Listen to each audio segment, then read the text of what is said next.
Let's go. Yo. Get up, nah, I ain't a quitter. Toss me the ball, I'm a really big hitter. Big picture, I'm a straight killer. Rising the song to the highest bidder. Got juice, got gas, I'ma move fast. New shoes, new tracks, like who's that? I'm new, come back, better than last. Yeah, it's a new me, never gonna look back. Never gonna look back. Cause damn, I was built to last. You move slow and I move fast. And that's facts.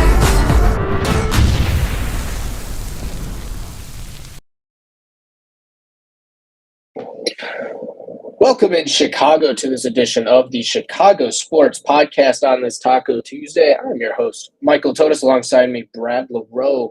We're not going to take up too much of your time tonight, but we do have some Bears news coming out of Mobile and along with Jacksonville involving our current assistant GM, Ian Cunningham, who might not be there much longer. But before we get into it, if you're just arriving in here, be sure to hit the like button, comment, subscribe, hit the notification bell, so you don't miss any streams and or videos. Dustin Jones had a good solo earlier. Be sure to check that one out. And it was a pretty good one. Dustin did a really good job earlier. He deserves some support on that. Be sure to check that one out. Before we get into it, Brad, how are we doing tonight? I'm doing wonderful, man. Good to hear. I think the first one we're going to get into is the news surrounding Ian Cunningham.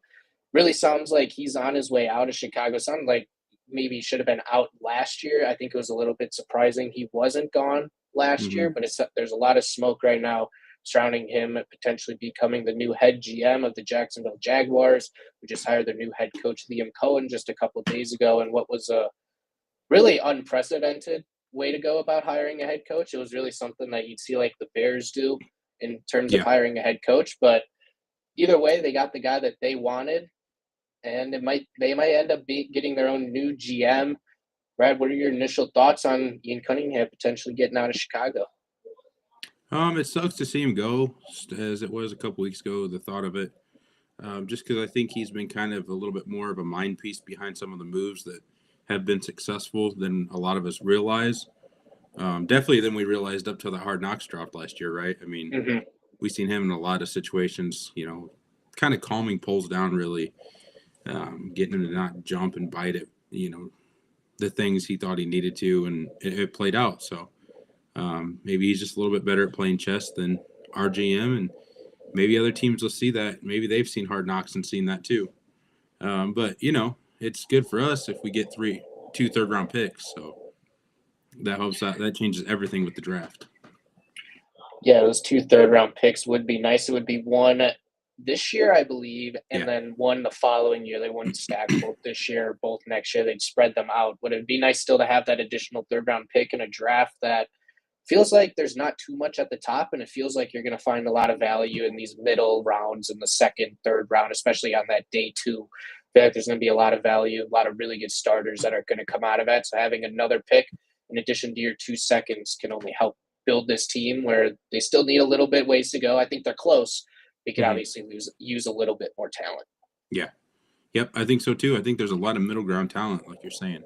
It's kind of crazy. Yeah, and I don't think losing Ian Cunningham overall would be that big of a deal based on Ryan Poles' discussion that he had surrounding Ben Johnson. He made it very well known. He was asked directly, is Ben Johnson going to have a say in personnel going forward with this team? And Poles said, yeah. I mean, that sounds like an assistant GM to me. That kind of sounds like what Ben Johnson and his agent wanted. They wanted correlation between the head coach and the GM. So I honestly think it would just be Ian Cunningham out, Ben Johnson in. And I don't think that's too big of an ask for Ben Johnson. He's going to get the personnel he wants. And I think it was also mentioned today that no one on the roster is safe. I think this was Poles saying this today that I don't think no one on the roster is safe, but they're not just going to head into next year with the same guys and just try and play it out. I think they may end up trying to move some guys, get some new faces in here. I don't think that'd be too bad of a decision. I think they could definitely use some new faces in here. Maybe some guys didn't want to be here anymore through some of the struggling losing. Maybe they don't deserve to be here when they start winning. Yep, exactly. Hey, that's what Ditka came in and said. He said, we're going to be in a Super Bowl in 3 years, and half of you aren't going to be here for it. So if half this team isn't here in 3 to 5 years, when we see playoffs and Super Bowl, hopefully, that's what it is. It's not our problem. Yeah, and I think probably the biggest thing that Ian Cunningham might be known for amongst fans is he prevented Ryan Poles from trading up to get Rome Odunze. It really felt like Ryan Poles was about to gun it forward, trade up with Tennessee, make sure they got their guy. And Cunningham was the guy holding the bags, like, just hold on, let it all play out, let it all play out. And it ended up playing out in the Bears' favor. They were able to get Odunze without having to give up any more draft capital in a draft where they didn't have any draft capital. Really. You know how funny is that? How funny is Yeah, that? right? That's the team that was looking into bringing Ian Cunningham in this year, and he stopped his GM last year from giving them extra capital, and he was looking at it being his team, and that capital would have helped him. You know how funny is that? Mm-hmm. We got 31 people watching, some people in the chat. Darius, what's up, man? Ant Mass, Tracks, Cheryl giving us an update on the Blackhawks game. They are up 2-1 after in the third period. Says Cliff is in the chat. Plank is in the chat. What's up, everyone? Thank you for joining us again on this Tuesday night. A lot of familiar faces, but if you aren't familiar, again, be sure to hit the subscribe, like, do all that fun stuff. It helps us out a lot, and we appreciate it along the way. Keep giving you guys more and more Bears content news as it comes out in this off season, because there will be more news to come. There'll be a lot more news to come. This is the boring part now when you're in between head coaching hire, coordinator hire. Now we're just getting into draft season, especially after the Super Bowl. It'll be a lot of fun moving forward, don't you think, Brad? Yeah. This is the season of last season's highlight reels and things of that nature. Yeah. Some other different highlight reels, though, be coming out of Mobile, Alabama today. It was the start of the Senior Bowl, and a lot of Bears targets were in attendance. Armand Membou, who's an offensive tackle at the University of Mizzou, where I currently attend, so I'm very excited that they have their eyes on him. I watched him all games that he played this year, even a little bit last year. I mean, he looks like one of the better tackles. He could have a rise similar to Missouri Tiger last year, Darius Robinson, who was thought as a second, third rounder. He ended up going to the Cardinals in the late first round. A lot of exciting stuff coming out of Mizzou. But some other guys to look at, Deion Walker, he was a D tackle. He's a D tackle coming out of Kentucky at 7.5 sacks in 2023. It dropped to 1.5 in 2024. That's a concerning drop. But his film coming out of Mobile today is really something to look for, because he is a strong man. I mean, he looks like Vita Vea. I mean, I wish I could put the clip up here. There's a clip of him just mauling over someone. It just reminds you straight of Vita Vea. And for a team that struggled in the run game, we saw it down the stretch, having someone like that to clog the hole. I know they have Andrew Billings. I know you have Gervon Dexter. Mm-hmm. I don't think having another guy like that would be a big issue, Brad. Yeah, no, I don't think so either. And obviously we've seen what happened with Billings going down, and he's a little bit older. Those big linemen age quicker than a skinny receiver do. So he's a little bit older and got a little bit more injury concerns. So that'll never hurt us. Never. Yeah, 100%. I mean, Deion Walker I mentioned his strength. He's 6'6", 345. That's a big boy. That's a big boy. I mean, I don't think some of these offensive linemen that are coming out of Mobile are that big. So I'd be impressive to see how some of them hold up. And one of them was, I really am going to butcher this guy. I'm going to get it down during draft season, but the tackle out of Minnesota, it's Ursary is his last name. I can't pronounce that first name. I'm not even going to try, but Ursary out of Minnesota. And I think it should also be noted, these guys are probably second-round looks. A lot of these guys are going to be second round. I think Membou's going to go in the first. I think he's going to go a lot higher than people are projecting him. I think he's projected back first now. I think he's going to go middle first. He could have a real shot at being the best offensive tackle in this draft. And we all know how teams value tackles compared to guards. They're just way more valuable. Yeah. That's why they get paid more. Amen to that. And I think it's going to be weird with Membou because his measurements look like you could play tackle. But at the same time, they're probably better fit at guard. His arm size is ideal, but his height, he's only 6'4". So it's going to be real interesting to see how teams value him moving forward, if they're going to be guard or tackle. I think that'll be one that we're going to have to keep our eyes on going forward through this whole pre-draft process. Again, this is only the beginning. The Senior Bowl is not everything. It's a good opportunity for these second, third round guys to really get their name out there ahead of, the guys that we all know, your Will Campbells, your Kelvin Banks, those are guys already that have the first round buzz. It gives these guys an opportunity to try and get their name involved in there too. Yeah, I mean, we've seen Darnell Wright take a big jump in his draft position he was from the Senior Bowl. We've seen him going up against, I believe it was Will Anderson was there. Yeah. We've seen him kind of, handle Will Anderson. So that really raised his draft stock a lot. Yeah, and I think the Bears are very appreciative of it. He was the fifth-ranked tackle or fifth-ranked right tackle in all of football this year, and the only right tackles that were above him was Lane Johnson and the three other right tackles in the NFC North. So Yeah. none in the AFC. It's been all in the NFC for terms of best right tackles, and Darnell Wright fits right in there in that whole field at right tackle. Some other names I think coming out of mobile that the Bears should also be looking at. I think one that maybe is starting to fall a little bit. I don't think he had the great day. Again, it's only one day of camp. Princely Umanimilem out of Ole Miss, edge rusher. I've seen him mocked to the Bears a lot in that early second round. I don't think he had a very good day. I think he was getting pushed around a lot. So it's going to be interesting to see. I think right now this mock has him go to the Eagles at 31. I think we're just going to have to really see, because this edge class, it's starting to kind of separate itself, I think. Obviously, Abdul Carter, he's going to go top 5. He's very good. There's no shot he's falling to 10 unless we get a Jalen Carter situation. And we've already seen how Ryan Poles likes those Carter situations. He's not going to gamble on it. So I don't think Abdul Carter's any shot of coming to the Bears. But yeah, this team is in a position to gamble on that. Yeah, no, especially with the new culture coming in, Ben Johnson. I can't imagine he'd like to take the shot at that.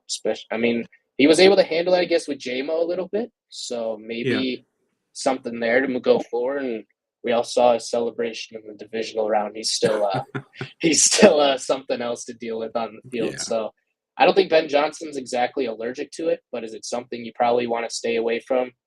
Yeah, probably. Yeah, I think as a new head coach, for sure. I'm not sure how familiar you are with Shamar Stewart, but he is an edge out of Texas A&M.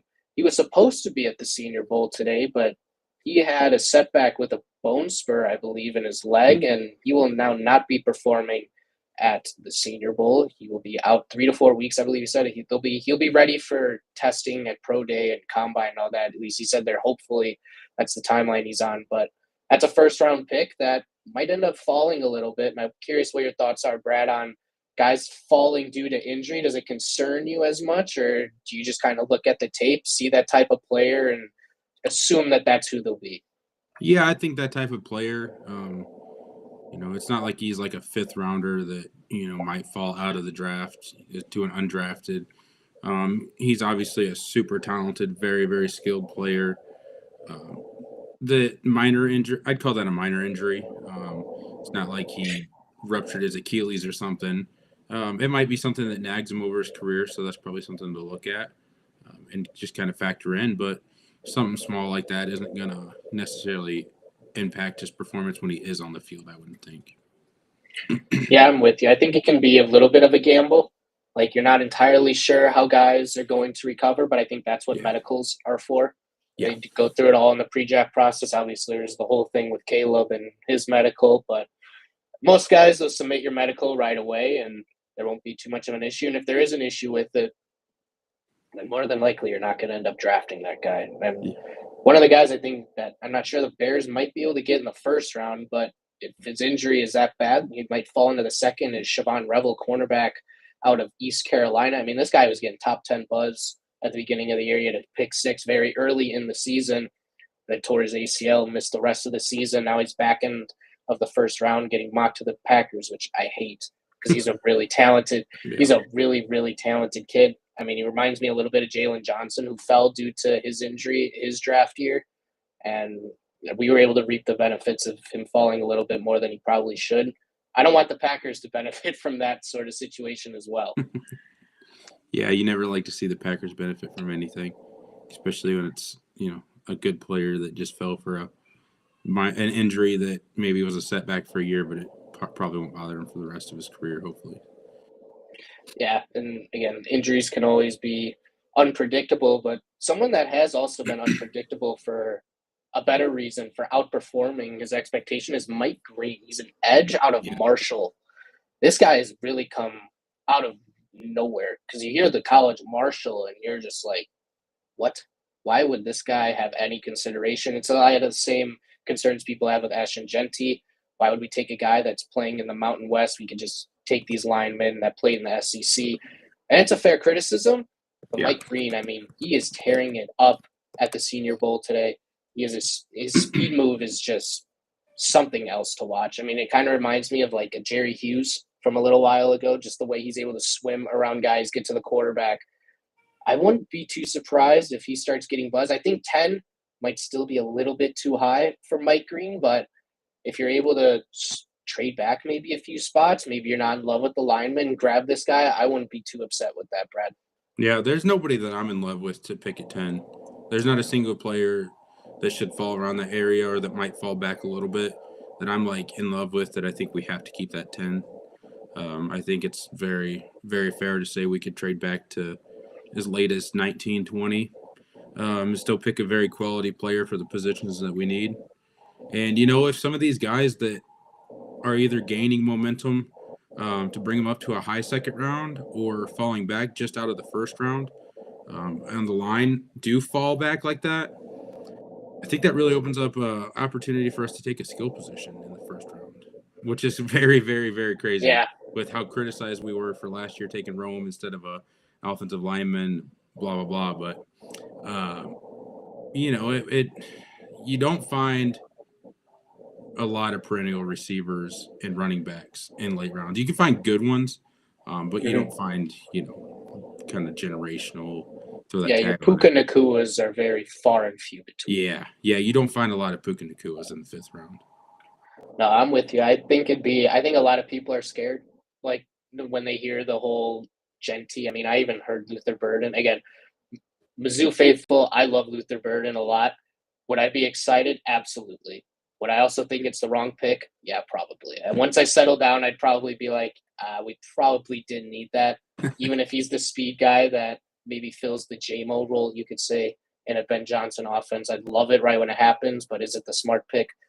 Probably not. But I also kind of struggle with the thought of value with a guard at 10. I think it's a little steep for an offensive guard. I agree. I just think, unless it's like a generational, like I can't even really think of a recent generational guard. I mean, Nelson maybe comes to mind. Quentin Nelson, Zach Martin. Like someone in recent, I think Nelson's maybe the best you got. Like if there was a Quinn Nelson in this draft, yeah. I also don't think you get him at 10. I think he goes before 10. Right. So when you're looking at Will Campbell and Kelvin Banks, I think those are your probably top guys. I mean, I don't think Membou's too far behind those guys. He might end up creeping ahead just based on, obviously, the tackle versus guard position value. But I struggle with that. Even if Campbell, I think, can be good, you might be able to trade back and still get him at 14, 15. Let a team come up, give you another day 2 or day 3 pick, and then take your guy. Yep, I agree. There's another guy, Wyatt Millam. He's he's played guard and tackle in college.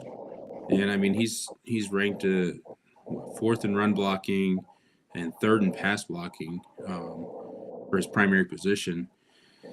We don't have anybody on the Bears that's ranked that even close, so except Arnold Wright. But his thing is he's got short arms.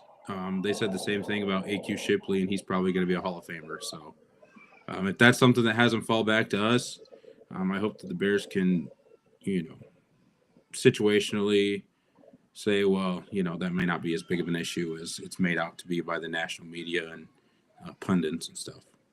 Mm-hmm. So I think that kind of leaves me with you, Brad, is what kind of position group are you looking for in that first round? Are you leaning toward defense, maybe trying to get that edge rusher, maybe that run stuffer in the interior? Are you looking at the O-line? Do you lean skill position? I know you mentioned you wouldn't mind trading back either. Yeah. But is there like a position group that obviously free agency can still affect maybe what we need in that first round, but is there one position group or even a player they're kind of like, I would like this guy? I truly think that the interior of the O-line is going to get fixed in free agency. So I don't want to see them take a guard or even a tackle, because Braxton Jones is, I think he's just fine. And once he gets a good guard next to him, that knows when, hey, this guy's going to need help against freaking Max Crosby or Aiden Hutchinson, not like, we'll leave him on an island to double team a third string defensive tackle. So I think once we get somebody in at guard that is a better player than what we had in the past 3 years, that's going to help him. And I think he's going to flourish and show his worth. So, I like a trade back. I like maybe targeting your guy from Mizzou the speedster. I know you say Oh, that yeah, you're Luther. kind of scared that it's not going to be the right pick, but you can't coach speed. Yeah. To a certain point, you can, I guess, but you can't coach speed like that. You can't coach a 4.2 40. You just can't. It's either you got it or you don't. And that's something the Bears have been missing. We've got 2 4-5 guys at wide receiver right now. Neither one of them are burners. They're decent route runners. DJ's a great after catch runner. But we need somebody that's going to burn the defense and the secondary of the other teams. And then we can totally address the edge. Like you said, this edge class is so deep. Those high second round picks, those two picks right there can land a great edge. Yeah, and I think you kind of made the point that kind of the two main positions that the Bears need is offensive lineman and edge. Mhm. And there's one really elite one in both those position groups, and mentioned that's Abdul Carter, and we'll have no shot at getting Abdul Carter. No So way. once you kind of get away from Abdul Carter, there's a big tier fall off where I don't believe, I mean, I believe Will Campbell's better than, let's say, Wyatt Millum. I do believe that. But is the gap between them worth taking at 10, where you could get Wyatt Millum at 41? Is it 41 we had? Yeah, 41 and 39. Yeah. Is the gap that big? I don't know. I think there's a little bit of time still to decide that. Right now, I don't think the gap is all that big, but who knows? Maybe Will Campbell tests really well at his LSU Pro Day, and the combine goes really well, and he does look like a top 10 pick. Obviously, that can very well still happen. Yeah. But like you said, if they go and sign 2 guards in free agency or a guard and a center in free agency, you can take Trey Smith, that Falcon center, he's up for free agency. If you sign those 2, you get a guard in the second round with one of those picks, there's your O-line. Your O-line's fixed. So then with that first round pick, where do you go? I think you either take that skill position, you look at Genty, maybe you'll look at Burden, or you go edge and maybe take that Mike Green. Michael Williams, I think, would be awesome. He's out of Georgia. He had a really good year. For them, he's a physical freak. I think he needs a little bit more developing, but on a D-line with Sweat and Billings and Dexter, I don't think he'd see all the attention. I think it'd allow him to develop on a lot of single teams. Yeah. Another guy's picking up a lot of steam right now is Tez Johnson from Oregon. Mm-hmm. I mean, he's been, from what I've heard, he's just burning everybody down at the Senior Bowl. One-on-ones, they can't guard him. Shiloh Sanders, the DB, he got completely cooked by him, which I don't think he's all that good. He's probably a pretty late round pick, but and then they even have like the top cornerback guarding him, and he burnt him a couple times too. So that's another name to watch out for. He's a small, fast slot receiver that would fill a role for us. Yeah, I think another one that same breath, Isaiah Bond out of Texas. I think that's one that you could look at to be another burner, taking the top off a defense. If you're not going to go with Luther Burden, I think he's got the speed Burden has, just not the same skill, maybe run after the catch, same juke that Burden has, being a punt returner also. I want to get in this comment from Antmass because I think this is important when regarding this class. And yes, how does this tackle class measure up with last year's? Last year's blows it out of the water, dude. It blows it out of the water. There might not be a first-round tackle this year. Like, I mean, Armand Membou is moving so far up because of the possibility he can play tackle. Like, you kind of look at Campbell and assume he's going to guard. Banks is going to guard. I mean, these guys are falling down into the mid-first because of that, where Membou's now moving all the way up into the mid-first round because he might be the number 1 tackle in this entire draft. Yeah, and that's what somebody else in the chat, I think Zach was his name, said you drafted your franchise tackle at 10. But I don't think there's a franchise tackle in this class. I really don't. I don't think so. Nope. Okay, so and I think they already did that with Darnell Wright. Yeah. They did it at 9. Or no, they did do it at 10. Yeah, they traded back. Yeah, because they traded back one. Yep. And that, I don't think that worked out too bad for us. I know everybody loves Jalen Carter, and I think he's a freaking animal, but would he have become the player he is here? That's always the question with everybody. Patrick Mahomes, him. Yeah. I have no problem with the Jalen Carter pick. I actually think the Darnell Wright pick is probably one of Ryan Poole's best. I mean, in his second year in the NFL, if he's the 5th best right tackle, for a team that really needs offensive line help, I don't think we should be complaining that we have a good offensive lineman. I think that should be the least of our concerns, because imagine the team without Darnell Wright, and then imagine the team with Jalen Carter. Does it really matter too much? Yeah. Right. I don't think it matters. I'd rather have the right tackle for a decade plus and a defensive tackle that we see come out of drafts over and over again. Obviously, O-linemen will pop up now and then, but I think just based on position, obviously every team's going to value offensive tackle. It's going to be a lot harder to find one deeper in the draft than it is a defensive tackle. And Poles found one with Gervon Dexter. He had a very good sophomore year. Yeah. Gervon Dexter has been very good. He, he's progressed over the last year to this one. He's lost weight, but put on the right type of muscle and became a better player. Built like a freak, man. Yeah, he's a freaking animal. And if they did take Jalen Carter and he was this much better for us than Gervon Dexter is, I don't think we would have taken the swing for Montez Sweat. So who would we have really put at tackle? Taking a swing to put at tackle to fix that, we wouldn't have probably had anybody. So, like you're saying, the tackle's the right move, and we still got a good consolation prize in the second round with him. Yeah, teams can move D linemen, whether they're rebuilding. I mean, we just saw the Panthers do it with Brian Burns, and obviously not a D tackle, but it's kind of similar. It's like a really good defensive line player. You can afford to move that. Teams will not move a good tackle. They just won't, because you can't find them. And that's why we haven't been able to get out of this hole, because you're not getting them in. Most teams aren't letting these good tackles, even good guards and centers, go to free agency. They're signing them to long extensions because there's a very big shortage of them. Which is why the Trace Smith possibly hitting free agency is such a big deal, because players like him don't hit free agency. Yeah, like exactly. To have a 25-year-old guard as good as him hit the open market. I mean, it's not just going to be the Bears. Bears are going to be in a dogfight for this dude. There's a lot of teams that need interior O-lineman help. I mean, the Bears have the draft cap space to get it done if they want. I don't think they can really get outbid by too many teams. I think Washington might be their biggest enemy in that regard. So they could use another guard there, but it would really suck to lose out Trey Smith to Washington, just based on everything that's happened this year. Yeah, just everything is a bad domino effect that keeps coming back to haunt us. But again, you could sign someone like him. There's good centers in free agency. Yeah, it doesn't feel like after the season, it kind of felt like you got to hammer the trenches with these top 3 picks.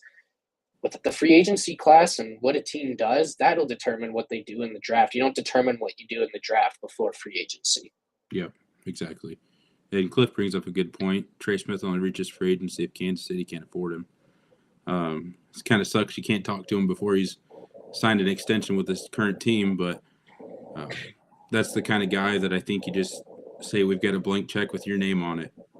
Mm-hmm. Because we're not going to get a Trey Smith in the draft this year or next year, and we need a Trey Smith right now. So that's the kind of guy that you hand a blank check.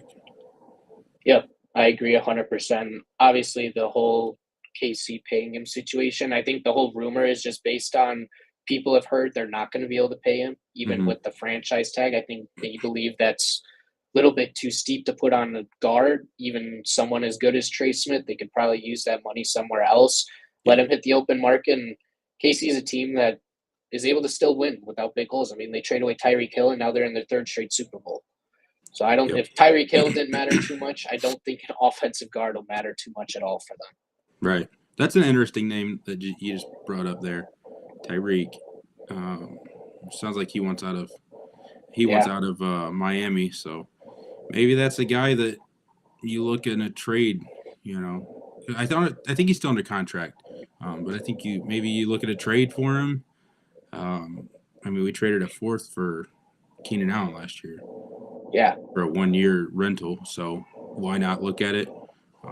That's the speedster that's going to take the top off any defense. So yeah, what better receiver to fill the J-Mo role than the best speedster in the NFL, Tyreek Hill?